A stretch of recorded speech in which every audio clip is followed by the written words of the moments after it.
In 2013, Maxis Emeryville and Electronic Arts released the fifth mainline addition to the SimCity series.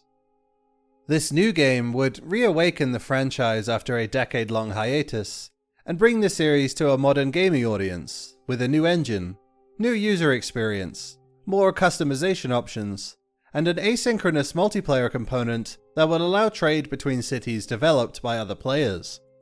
Despite these promising new features, SimCity launched with debilitating technical issues that saw players without stable internet connections being unable to even play the game at all. Save data couldn't be transferred between Maxis's frequently full servers, and the innovative new agents system was riddled with flaws that could easily cause everything to grind to a halt.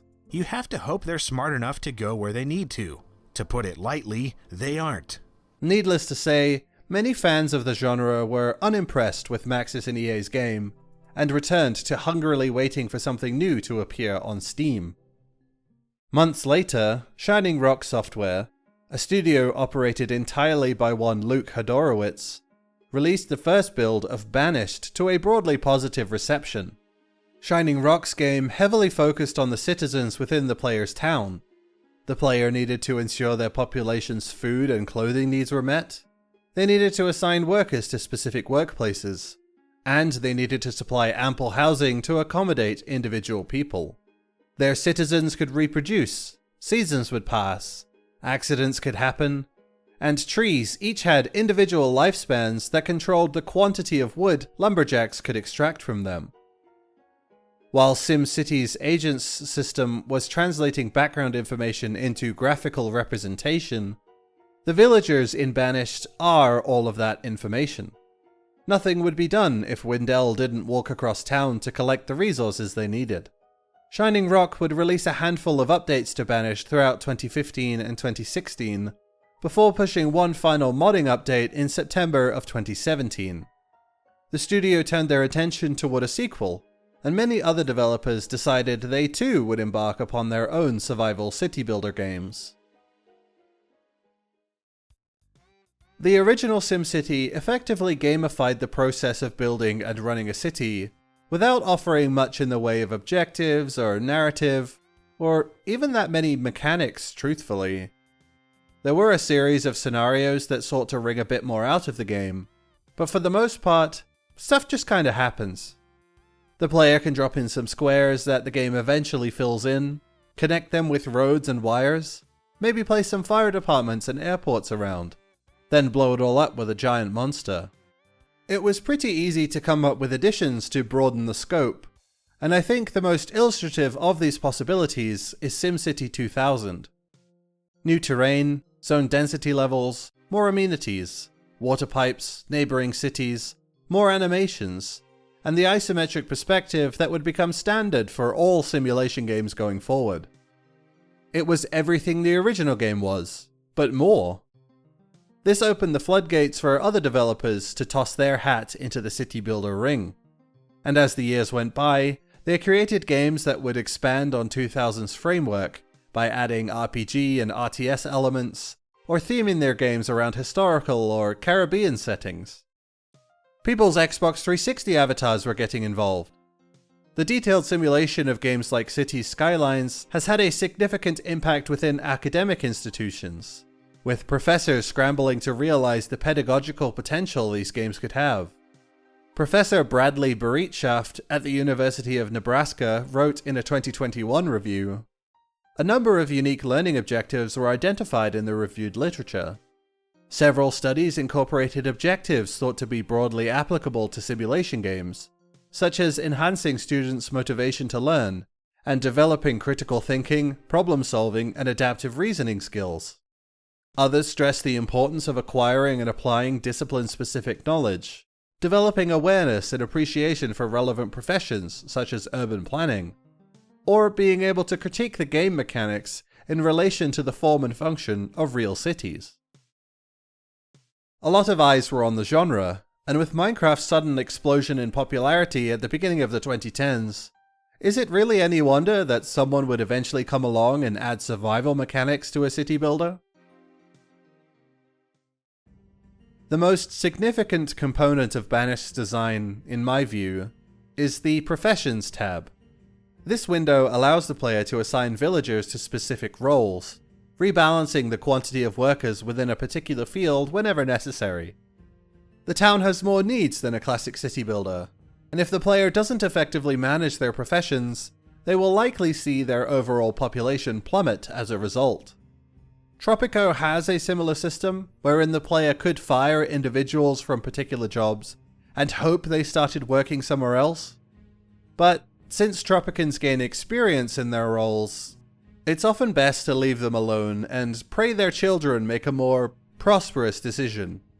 This system Pop-Top Software had made in passing has been made much more significant in Banished. Roads are more significant in Banished than usual too. Villagers need to walk from place to place in order to complete their tasks, and they walk much faster on roads than they do over rough ground. This also incentivizes building different pieces of a supply chain as close to each other as possible, while also ensuring the villagers' homes are nearby too, in order to minimize travel time. The topography of the terrain is then brought to the forefront of the player's plans, as the town must accommodate the rivers and hills that would obstruct a more optimal city layout. Everything compounds into everything else, which makes the play experience so compelling to me. The games Banished inspired are often very brazen about their appreciation for the Professions tab. Endzone, A World Apart might have named the tab Professionals and separated each of the jobs into categories, but this interface is lifted straight from Banished, and that's completely fine. Endzone borrows so much from Banished that if it weren't for the post-apocalyptic theming, I'd struggle to say it wasn't the long-lost Banished sequel that we've all been waiting for. Prior to and during the development of Banished, Luke Hodorowicz maintained a development blog on the Shining Rock Software website. The blog might be updated weekly, but Hodorowicz was no stranger to the occasional month or two gap. The man was busy, and game development is hard. With the release of the final modding update in 2017, the studio turned their attention to the creation of a sequel to Banished, which was going to be a whole lot bigger. Hodorowicz has experience programming for video games, with credits for engine work going back to 2002's Robotech Battlecry. As a resident of North Carolina, Hodorowicz had a surprising number of choices when applying to work as a video game programmer. The state hosted Red Storm Entertainment, the studio created to develop the Tom Clancy games. iMagic, known mainly for their simulation games, but they were the studio that ported Vangers to North America. And Epic Games, who I'm sure we're all familiar with at this point. Instead, Hodorowicz found himself working at Vicious Cycle Software, where he contributed to the development of the Vicious engine. This engine would be used to develop a bunch of games, but Vicious Cycle and their subsidiary Monkey Bar Games almost exclusively released licensed titles that I assume would have been tiresome and unfulfilling to work on. People don't tend to get into game development to make shit like Ben 10 Alien Force and Despicable Me the game. After 10 years at Vicious Cycle, Hodorowicz left console game development behind in favor of forging his own path. Since he had experience with engine development, Hodorowicz felt the engine was the most natural place to begin, and in 2018, Banished 2 blog updates were coming monthly. Development was progressing, but in 2019, things changed. Instead of a post a month, the site wasn't updated for well over half a year, with a post detailing the issues that had caused everything to come apart. The new game had deliberately shirked the normal grid layout most city builders had been using, and instead, Hodorowicz was trying to implement free-form building placement and resource generation, and have all of the villagers be able to update their pathing in real time to avoid walking through building plans and saplings. Alongside this, the plan was to have the game set on a randomly generated archipelago, with a map size much larger than Banished would have been able to run optimally. These two tasks would take multiple professionals a long time to complete, and Hodorowicz was trying to do it all on his own. After the October 2019 update, there wouldn't be another post until December 2020. In this post, we learn that Hodorowicz ended up deleting an enormous chunk of the code he had spent months working on, and rebuilt massive quantities of the engine from the ground up. But he did it, and the monthly updates returned for all of 2021, as new UI elements were implemented and refined. 5 months passed between the last UI change update before Hodorowicz would post the final devlog to his website. In this post, we learn of more bugs, how the code was rotted, and how the 3 days prior to the post were spent debugging the issues the OpenGL renderer was having. And then, nothing. No more devlogs, no social media posts, nothing on Steam. Hodorowicz's disappearance has been a constant point of discussion in the comments on his devlog, as well as the official Banished subreddit and in the Banished Steam community page.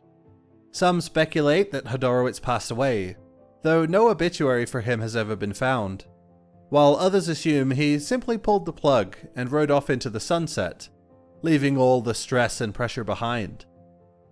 Could he be caring for a sick family member? Or raising children? Mathematically, Luke would be in his 40s by this point, and he was always careful to hide much of his personal life from the internet. And I respect his decision to do that. I hope he's happy and not too bothered by those of us who are fascinated by the thing he made.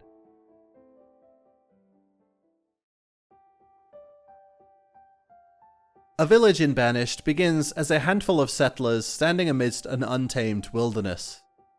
They found a clearing in the forest beside a large river, and have decided that this will be their new home. Where they've come from is never explained, nor is there any information as to who has banished these people, or when. The flora, seasons, clothing, and skin tones all suggest the game is set somewhere in Northern or Central Europe, at some point during the medieval period. Ultimately, this only matters insofar as the technological peak the community may reach. Nobody will want electricity because nobody knows what that is yet. The first few seasons all play out the same way. Collect wood and food as quickly as possible, set up a handful of houses to keep hypothermia to a minimum, and hope that the people tasked with collecting the food actually have a chance to eat any before the children steal it all from the storage barn. Players will quickly learn that while a fully staffed gatherer's hut or fishing dock can provide enough food for 30 people to live comfortably, without any vendors ensuring even distribution, 1 or 2 houses will quickly accumulate a massive stockpile of food and cause a mini famine across the other side of town. Teaching their kids to share has not been a priority for these people. The player needs to overcome this distribution issue quickly, while also making preparations for the same thing happening with every other resource their villagers are going to need. This is the primary point of death for most Banished playthroughs, and only plague or laziness can properly end the playthrough beyond the initial struggle. Before long, the player will have found the industry clusters that every player eventually spams throughout the map, and built a trading post that introduces livestock and crop seeds that produce plentiful food going forward.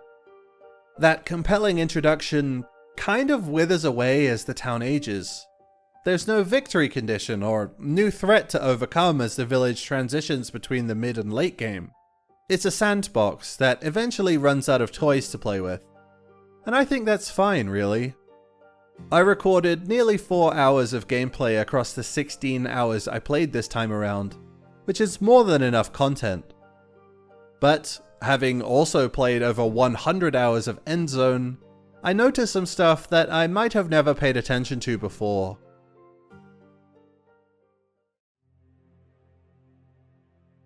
Hodorowicz said in his blog that he wanted Banished to contain no animations at all, but he couldn't stop himself from including some anyway, and that was definitely for the better.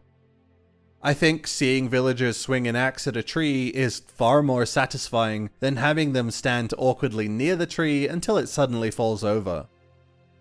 Villagers hammering at a building or swinging a scythe at a mushroom patch also does a lot to bring the world to life, and the mining animation being reused for blacksmithing, firewood chopping, road construction, and cutting fallen trees is fine, since those actions are basically all the same swinging motion anyway. I think having the villagers walk inside specific workplaces to imply that they're in there doing stuff would have been way better than just making the tailor stand idle outside while jackets magically appear on the line nearby. I also think it's kind of weird when animals just walk through bodies of water as if they don't exist, or path straight to their new pen, buildings and fences be damned. These are certainly nitpicks, but when placed alongside the way progression just abruptly ends after a few hours, I get the impression that Banished really isn't finished. Like, apparently there are supposed to be tornadoes. I never knew about the tornadoes until I read through some of the Steam community posts. I've played this game for 85 hours, and I have never seen a tornado in that time. Seriously, this is a vanilla feature. Those modding support updates in 2017 being the final official updates to the game almost feel like Shining Rock were passing the rest of development onto the fans. A funny thing to note here is how the most popular mods all increase the amount of stuff you get from resources on the map.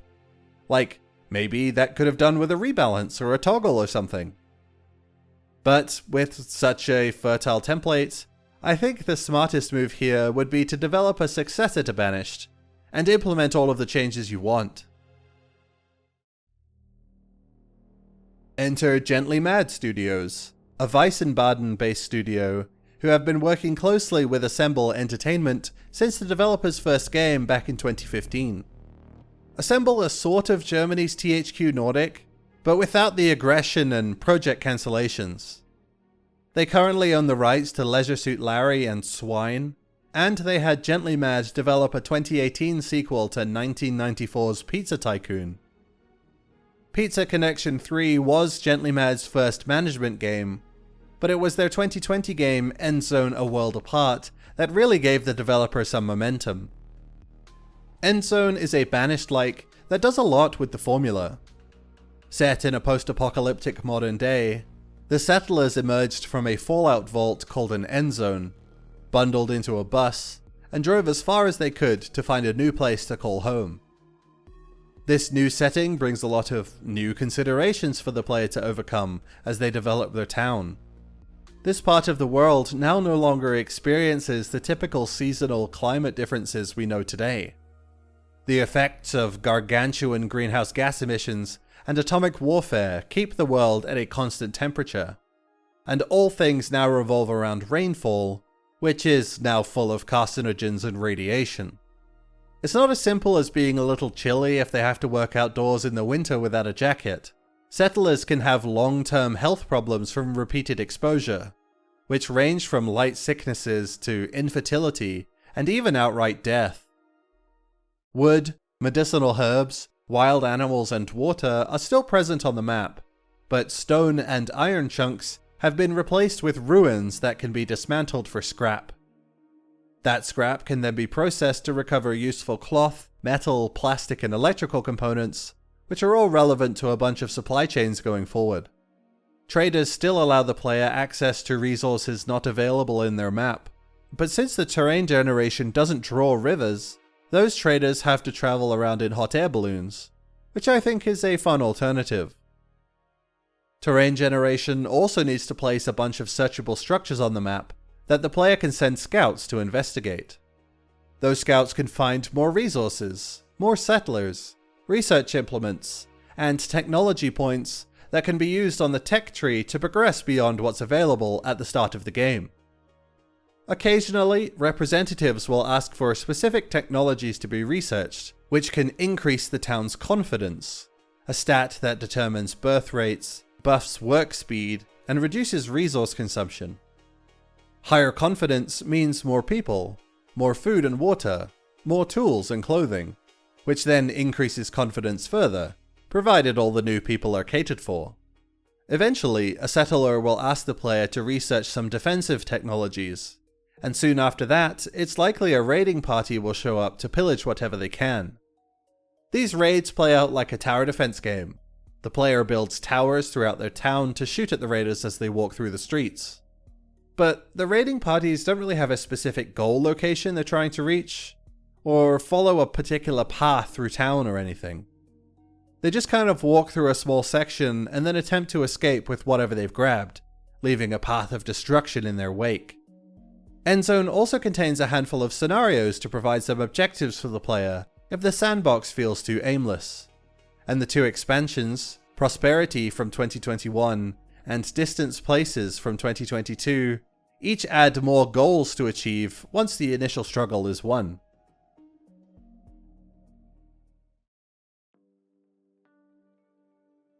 On default settings, the initial struggle never ends. I feel like I've tried everything to get out of the early game, and the only way I managed was to turn off certain disasters. I even resorted to speedrunner tier optimizations, like placing a food storage building directly behind the fishing dock, and then disallowing fish to be stored anywhere else to ensure the fishermen were fishing as much as possible. These optimizations hold off destruction for a little while, but eventually there'd always be an outbreak of some disease, followed by a critical shortage of protective gear, and then a building-destroying sandstorm shows up to cause the entire town to spiral into death. Some of these disasters would be good challenges, or add some extra immersive experiences to the game, but the way they would often stack up on top of each other was extremely frustrating. I eventually resolved to disable sandstorm damage entirely, and doubled the time it took for settlers to require new gas masks, which are both options that can be changed via in-game settings. A very welcome level of customization is available within Endzone that can transform the game from a sadistic dragging through the mud to whatever dwarf romantic is supposed to be. I wouldn't recommend making the game too easy though, as the later technologies are mostly just upgrades to stuff you already had, and the little narrative missions added in Distant Places are very weak. Essentially, there are 4 different text adventures to click through, with an occasional dice roll that determines if the expedition has to go home to restock before continuing. Did you pack enough food to get through organizing the train's luggage car? Oh, you brought 20 points worth of rations. Well, I guess that car's gonna be really organized. The writing and voice performances in these are also weird. One story is about the traders converting an old cooling tower into a bar, and Gentlymad did a great job characterizing them and directing the voice actors. One little thing or other. Yeah. That's for sure. Nobody's a guest here yet. Not even me. There are still a few things to do before you can put your feet up. Yes. That's right, it's me. Only used a few tasty delicacies as a pretense to lure me here, and then sentenced me to work with the fumes that stove doles out here. Nobody else could stand it. Yeah, the only one is old T-Bearer. Once again, she's not above doing just about anything. But then the main character from that train story is written and performed like this. Sadly, our train didn't get off lightly during the attack. Above all, the locomotive has us worried because the boiler was damaged. To be better prepared against any more ambushes, we've decided to reinforce the whole train. Do you think you could help us out again? Yeah, the engine is our problem child. A big hole was torn in the boiler, and now it doesn't run smoothly anymore. Which of course means that our water consumption has significantly increased too. To be honest, we have no idea how we're supposed to repair the pressure chamber. We've already tried a few things, but our success never lasted too long. It's just not very good. Well, isn't that something? No one's going to take us by surprise in here. Thanks for your help. Now we can get a little better night's sleep. The rest of the game looks and sounds so much better. The rain always looked excellent, and the fire and smoke particles are quality visuals. I thought Unity might struggle with so many particle sources on screen at once, but it never did. The lighting is consistently great too, but I found some things to be wildly reflective. Settlers carrying metal could knock planes out of the sky. It's so shiny. And if it ever rains at night, the road planning and radiation removal holograms can make it difficult to tell what's going on. I did really enjoy the ambient audio of a town in action though.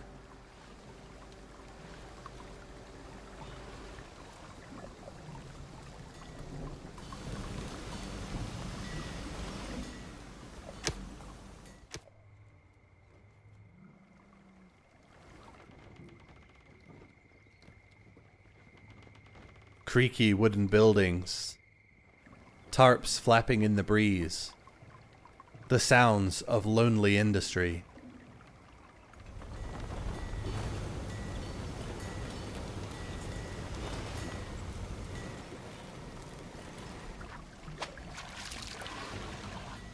Incredible sound work.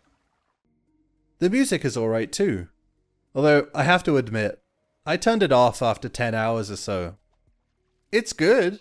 A lot of tracks are effective thinking music in that unobtrusive way. You notice them without really noticing them.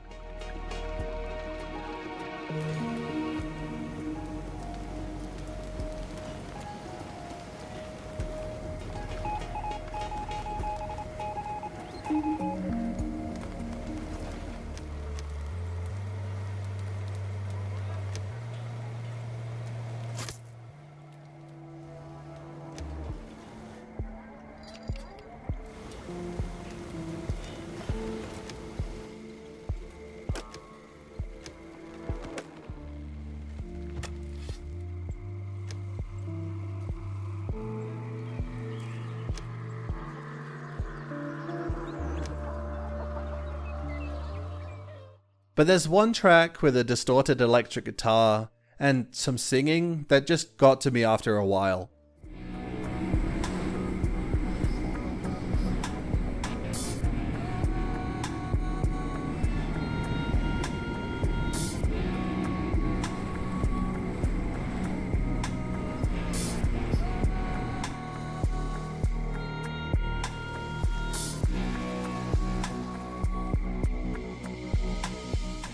There's nothing wrong with it, it's just, I'd rather listen to the distorted guitars and singing that I like.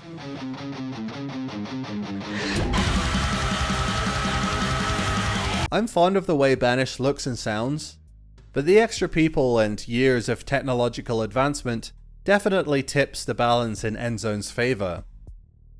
I do have some wants for the Endzone sequel, which is in early access right now, and they mainly revolve around terrain generation.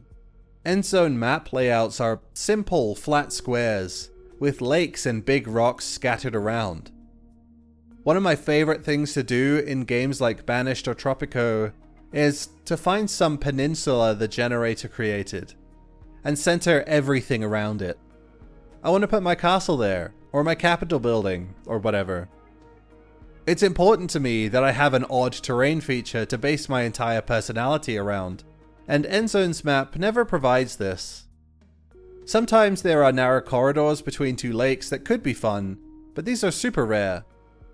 The absence of rivers is also very strange, and I'm glad the sequel seems to be addressing this.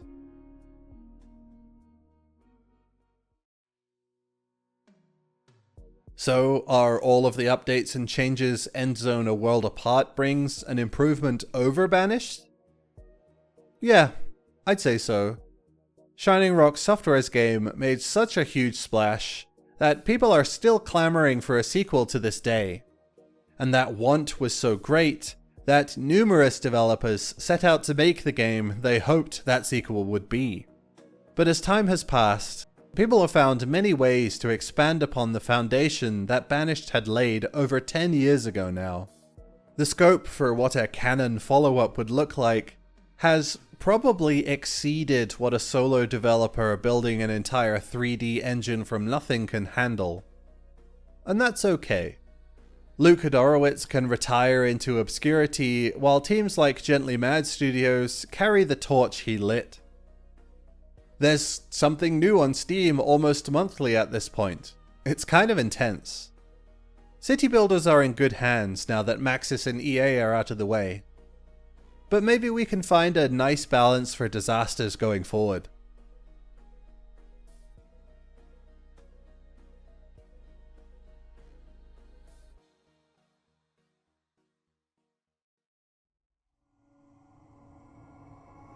I haven't checked in on Games Farm in a while.